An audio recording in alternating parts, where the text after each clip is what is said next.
this is Michael Chen, and this is my Operon project. So first, let's start with a few background questions for understanding. Define gene. Gene is a segment of DNA that contains instructions for making a specific protein or RNA molecule.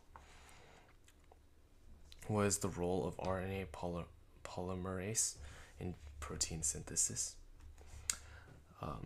RNA polymerase binds to the promoter region of a gene and synthesizes messenger RNA by reading the DNA template strand, and this process is called transcription. The role of ribosomes in protein synthesis. Ribosomes are the cellular structures that facilitate translation. They read mRNA and assemble amino acids into polypeptides. They use transfer RNA and ribosomal RNA. Question 4. What are the roles of operator, promoter, and structural genes in the operon? The operator is a DNA sequence that acts as an on and off switch for transcription based on repressor proteins. A promoter is the start of the DNA sequence where RNA polymerase binds to start transcription. Structural genes are the genes that encode proteins that are specified for the function of the operon. How does the presence or absence of lactose affect lac operon, and the presence and absence of tryptophan affect the trip operon? The presence of lactose activates the lac operon, while its absence deactivates it. And the presence of tryptophan deactivates the trip operon, while its presence activates it. I'll go over this further after we finish the background questions. Okay, what is the regulator gene? A regulator gene is a gene that codes for a repressor or activator protein that controls the expression of an operon. Okay, first, let's go over the lac operon. And so the lac operon is what we call an inducible operon, meaning it is usually deactivated until the presence of lactose causes it to activate. The regulatory gene for a lac operon is LAC-I. LAC-I gene is located upstream of the lac operon and encodes for this active repressor right here. The active repressor binds to the operator, which blocks RNA polymerase from reading the gene. This is the regular deactivated state of the lac operon. So when RNA polymerase attempts to read the lac operon gene, is blocked here, and it never reaches the structural genes, and so it does not produce beta-galactosidase, permease, or transacetylase, which are the proteins to break down lactose. But that is when lactose isn't present in the cell, but when lactose induces the operon. So let's say we have some excess lactose over here, right? Excess lactose due to the lack of lactose digesting proteins in the cell gets turned into allolactose. And so allolactose will bind to these active repressors, turning them into an induced repressor. So presence of allolactose binds to repressor and changes the shape. Now the active site is a different shape and can no longer bind to the operator. Since there is nothing blocking the RNA polymerase at the operator, RNA polymerase will transcribe down the whole entirety of the gene, reaching the structural genes at LAC-Z, LAC-Y, and LAC-A. This will allow it to encode for and eventually produce these 3 enzymes that will help break down the lactose. Yeah. Okay. Next is the trip operon, which is a repressible operon. So typically, the trip operon, the regulatory gene, let's start with the regulatory gene for the trip operon, is TRPR, is located upstream of the trip operon and encodes for an inactive repressor. So in this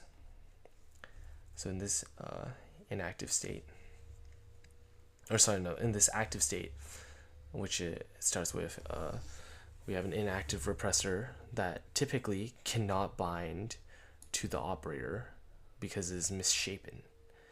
And this is important because tryptophan is an essential amino acid for cells. So we always want to have like a good amount of tryptophan in the cell. And so typically this gene will be expressed fully and produce tryptophan,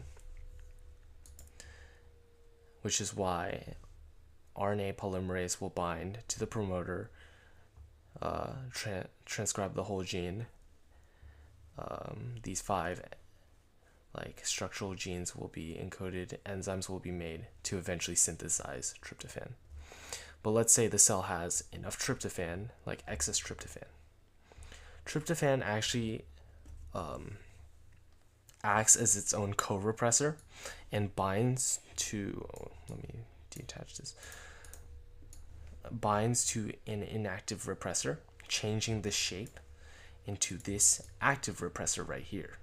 So the excess tryptophan will make inactive repressors active.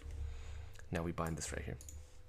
Now when a RNA polymerase goes down the chain and tries to transcribe this gene, it is blocked by the new active repressor, and structural genes aren't they aren't transcribed, and so no more tryptophan is made. Okay, cool. All right, analysis and conclusion questions. Okay. Describe in words what takes place when your operon is activated and inactivated. So when our operon is activated, RNA polymerase binds to the promoter, transcription will occur, and structural genes are expressed. This leads to the production of proteins. When operon is inactivated, a repressor binds to the operator, blocking RNA polymerase, preventing transcription, and this stops protein production. What substance serves as a repressor in trip operon and as the activator in lac operon? So the repressor in trip operons are tryptophan, right here. They will bind to the inactive repressors, making them active, and then preventing RNA polymerase from reading out the trip operon. And the activator for the lac operon is lactose, because lactose will turn into allolactose, which will misshape or change the binding site of the active repressor into an inactive one. And now there will be nothing binding to the operator. RNA polymerase will read the full line and produce these enzymes. Okay, how might a mutation in the regulator gene affect the operon? So let's use this one, lac operon, as an example. Let's say there was a mutation in this regulatory gene right here, and it was incapable of producing these active repressor / induced repressors correctly. There would, in this case, there would be nothing to bind to the operator. And so RNA polymerase would just read this whole line out and continuously make proteins to break down lactose, even though it's unneeded.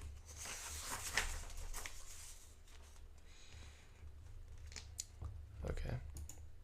And in the trip operon, same thing. If the regulatory gene has a mutation, these inactive and active repressors aren't made.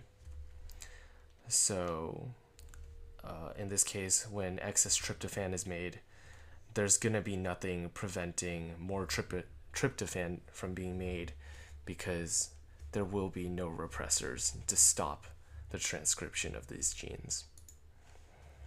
and that would be for both cases it would be very inefficient for the cell. The cell would waste lots of resources. Okay, how would the loss of a promoter site affect the production of enzymes by the operon? So the promoter site right here is, and here, are where RNA polymerase attaches to the gene in order to transcribe the full entirety of the gene.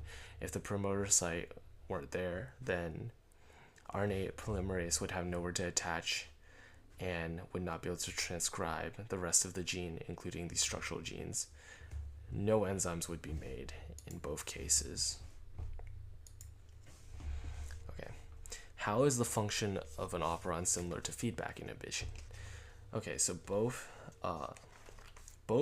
operons and feedback inhibition, the end products of that are produced, if they reach a certain concentration, like for example, in the tryptophan one, if enough tryptophan is produced, it eventually deactivates the operon.